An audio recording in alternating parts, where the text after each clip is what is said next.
السلام علیکم ورحمۃ اللہ۔ سورہ نساء مدنی صورت 5ویں سپارے کا 16واں رکوع، آیت نمبر 132۔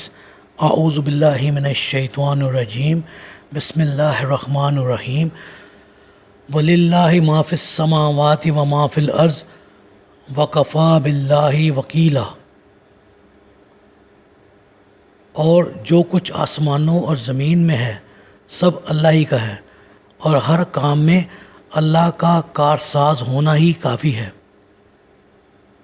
جی، ان آیات 130 تا 132 میں 3 بار یہ جملہ دہرایا گیا ہے، للہ ما فی السماوات و ما فی الارض، اور تینوں دفعہ اس کا استعمال الگ الگ مقصد کے لیے ہوا ہے۔ پہلی بار سے کشائش اور وسعت مقصود ہے، یعنی اس کے یہاں کسی چیز کی کمی نہیں، کیونکہ آسمانوں اور زمین کی ایک ایک چیز اسی کی ملکیت ہے۔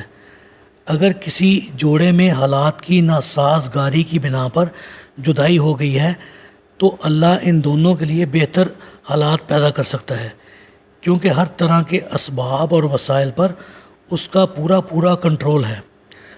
دوسری بار یہ جملہ ایک دوسرے مدلول کی دلیل کے طور پر آیا ہے، جو یہ ہے کہ یہ اللہ کی خاص مہربانی اور فضل ہے کہ اس نے تم سے پہلے لوگوں کو بھی اور خاص تمہیں بھی شریعت نازل فرما کر ان احکام پر عمل کرنے اور اللہ سے ڈرتے رہنے کا حکم دیا، اور شریعت کے یہ تمام احکام تمہارے ہی دینی اور دنیاوی مصالح پر مبنی ہوتے ہیں، جن میں تمہارا فائدہ ہوتا ہے وہ واجب کر دیے جاتے ہیں، اور جن کاموں میں تمہارا نقصان ہوتا ہے وہ حرام کر دیے جاتے ہیں۔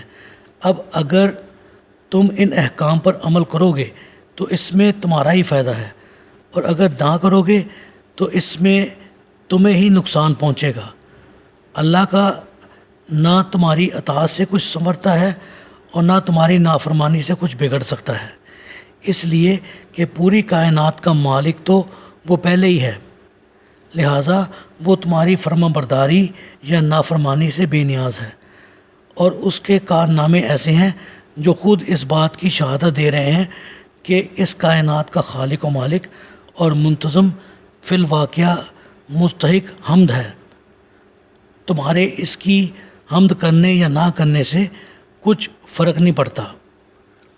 اللہ تعالیٰ سے دعا ہے اللہ تعالیٰ ہمیں قرآن کو پڑھنے، سمجھنے اور اس پر عمل کرنے کی توفیق عطا فرمائے، اور ہمیں انصاف پر قائم رہنے کی توفیق عطا فرمائے۔ آمین۔